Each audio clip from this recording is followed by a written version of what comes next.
Nearly at Milton Keynes, boys. Let's have it, come on. 75 mile an hour, good, nearly good. Van der Pla.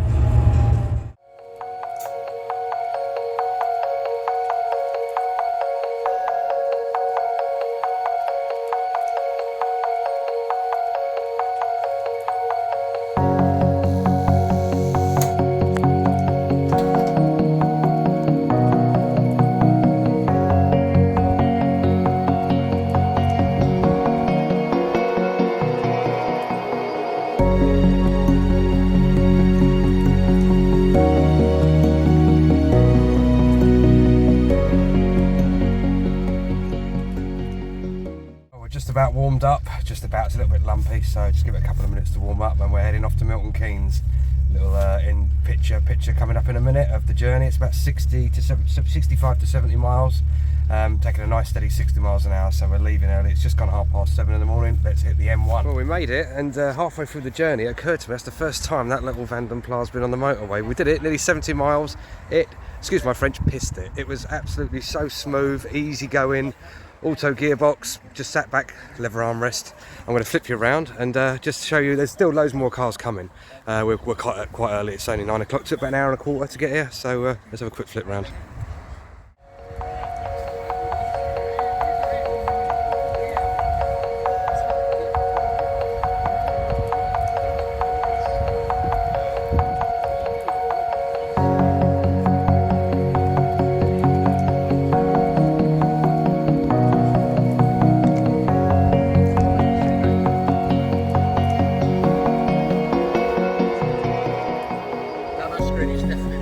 Hello Colin, how are you? So let's head into the first paddock. We've got a beautiful Montego estate being well used, and then onto an MG Montego. Is that Moonraker blue? It's a lovely shade of blue, that. So we've got a real mixed bag in here with everything. We've got TF, beautiful example there, nice and clean. W75. Hold on, what are these two doing here? Citroen and a Fiesta. What's going down? Gavin GTA on the left here, stunning. Getting an extra polish. That's being cleaned on the hour, every hour, that one. Phil loves that car. I don't see him ever getting rid of that. He loves it. Beautiful SD1. Moving round. Another little mixed bag corner here. Bit of everything here. Jaguar TR7 Minis. Metro. ZR. Check out this guy's beautiful Triumph here. Check out the matching jacket. And the la-di-da. Check out the la-di-da. Oh, you didn't see it there. He had a lovely cigar on the go. It smelled beautiful. Brace of minis. It's amazing what you can pack into that little engine bay, isn't it? Absolutely amazing. Around, you've got a lovely little Triumph coming up. Some beautiful. I'm trying to look at every car. It's quite difficult to catch them all. Beautiful.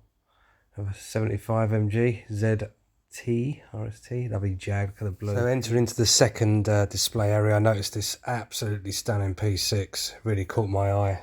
This was a potential show winner, this. It really was. It was mint, as they say.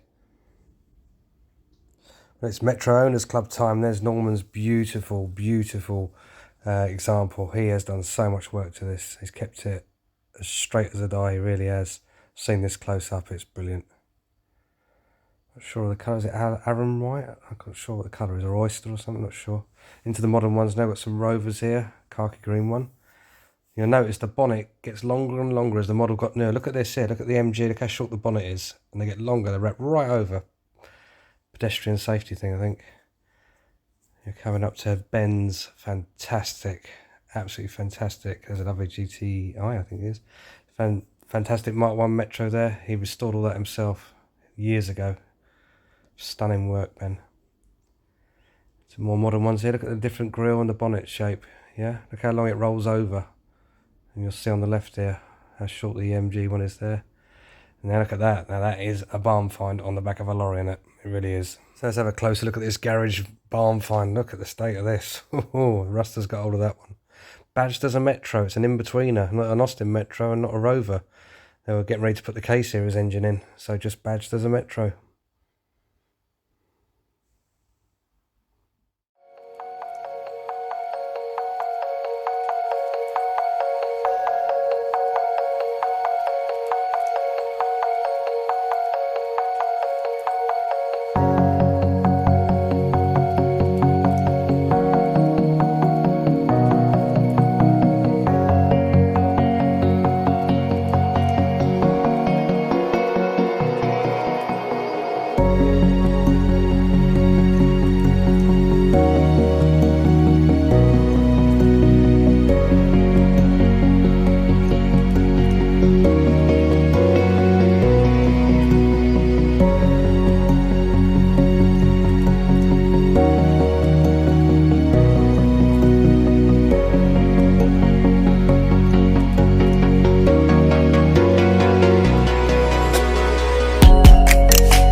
So moving on to the ADO16 stand, Austin 1100s.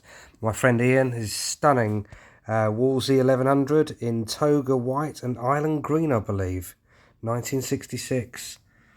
And all that polishing he was doing was well worth the effort because he went home with a trophy. Best in class, best on the group here. And it is stunning, it really is. So let's just move along the stand here. Some beautiful examples, all variations and from the same theme. Got the sporty one there. And on the end was one of our first family cars growing up in the 70s. Me and my brother chucked on the back seat on those hot vinyl seats back in the day. Wonderful. Moving on to the Leyland Princess club stand. The ultimate wedge. Not many on display because there's not many left. Check this lot out. 4 or 5 of them. I think there was another one tucked around the back somewhere. Really long car, still by today's standards. Long motor. Beautiful. So it's Marina Owners Club time. All shapes and sizes here. We've got the estate. We've got a very rare coupe there. There can't be many of them around. And got a vinyl top one here. Beautiful again. They got to be rare. All of them are rare, let's face it. And the green estate coming up was one of the show winners. It was absolutely mint. It really was. It has to be, doesn't it, to get an award. And Sarah Crabtree and the organiser Tom Morley presented the awards for that. There was about 5 or 6, maybe 10 awards, and that Green Estate picked up an award. So we've got some with lots of polish and some with lots of natural patina, especially the one on the end. Check this one out. Bless it. It's got some great rear speakers as well. Check them big boys out at the back. Beautiful. Right, it's Rover time. Here we go. Got a lovely rally car spec on the left there. Check out the cakes on top of that car there. It's full. There must be about 50 cakes in there, little cupcakes. All set up for the day, those two. Harold and Hilda, bless them. Then you got all the 200s, 400s, 25s. There's a chap there selling all his wares, trying to make a few quid. Good luck to him. There's a little streetwise there on the left. Just see it going out of the picture. That was one of the first sort of crossovers. Everyone copied it after that, in my opinion. Oh, there's a bit of evidence of Project Drive there. Cost cutting. Another little streetwise. They're brilliant, them. I like them. They'll come back in fashion then, I reckon. Look at this dealer one here. Got the dealer advertising boards the lot. Look at that. Going right back to the 90s. A little bit of nostalgia there. We flip around, it was gleaming. It was like going back into the 90s showroom. So this display area was a nice touch. It was a nod to the late great Harris Mann, who passed away about a month ago. He had a hand in designing all these cars. The Allegro didn't quite come out how he planned, but it's still a beautiful car. The Ultimate Wedge, obviously, we know about that. And the TR7 and the Metro. He had a massive hand in designing these cars. He's often shackled by whoever he worked for, really. Wasn't released enough, in my opinion. But a great designer, R.I.P. Well, it's Bernie's big moment. Here we go. A collection of Vanden Plas. Tom hastily arranged us all to get together and do a little stand here, which is a good idea of his. The record, I think, is about 13 that have been seen together in recent years, but we managed to get 10 together here, and 2 of them came all the way from Northern Ireland, 2 guys. I think they're the furthest travelled, let's say. Here's Bernie sitting nice and comfortably amongst them all, next to another show winner today. This picked up an award. It was stunning. I've got a bit of work to do on mine. Mine's not far behind, but just a little bit of TLC to make it come up to the standard of this one, this show winner. It's always good. It gives you a benchmark, but I like to use mine. Mine's not a polished queen. It'll go out all year round, as long as there's not any salt on the road and it's not pouring it down. We'll be out on the road all year round. So it got a lot of interest, massive amount of interest, obviously because I put the information up and the photographs of the wheeler dealer thing, so that did draw in a lot of attention. So I thought, well, it could be one of the last big shows of the year, so why not? So a bit of reverse action here, going back up the stand. All of them are very, very presentable, I must say. Here's the Island Boys. All the way up to the top, to Andy's beautiful Mark 1. That is rare as anything.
Maestro Owners Club stand before we head off home. The one we've just passed, the red one, was another award winner.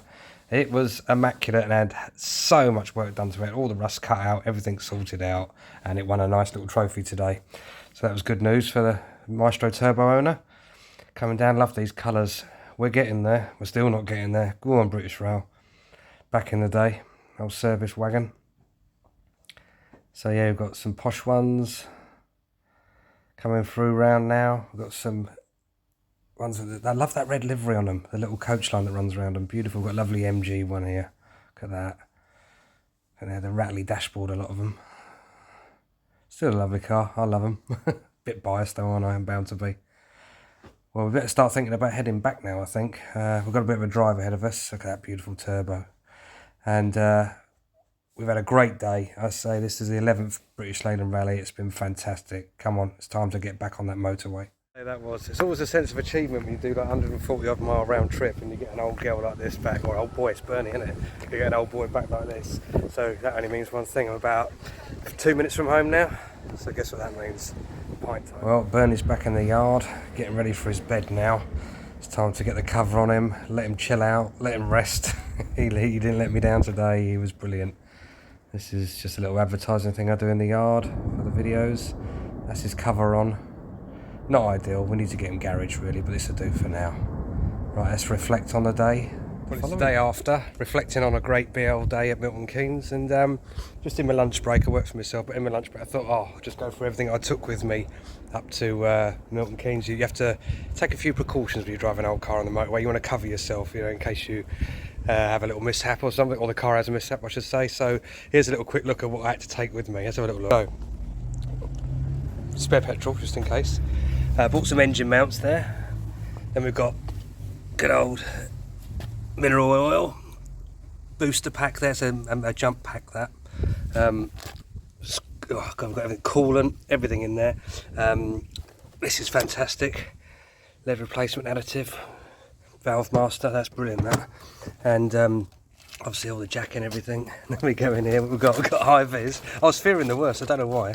Piss bottle. High vis and a triangle, emergency triangle, foot pump, spanners. Yeah, there's an album of everything, the history of the car, which I didn't actually get out on the day. But that's that, and now it's time to clean this up, because there was this yellow stuff blowing all through Milton Keynes yesterday. It was weird. It looked like it was coming off a tree, but I'm not sure what it was. But it particularly seemed to dump on my car. I don't know why. Some escaped it, but I must have been right in the firing line. But anyway, it's time to give this a clean up the day after the event. Generally, it was very well received. It was fair to middling compared to some of the others. Some were like of such a good quality, good sort of finishing standard on them.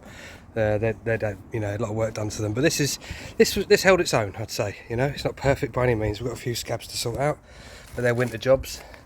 And the headlining, I don't know if you can see it in there. You probably can't because I haven't got any doors open. No. Anyway, that's another time. The headlining's gone on this, so it's a winter job. Anyway, time for a clean up.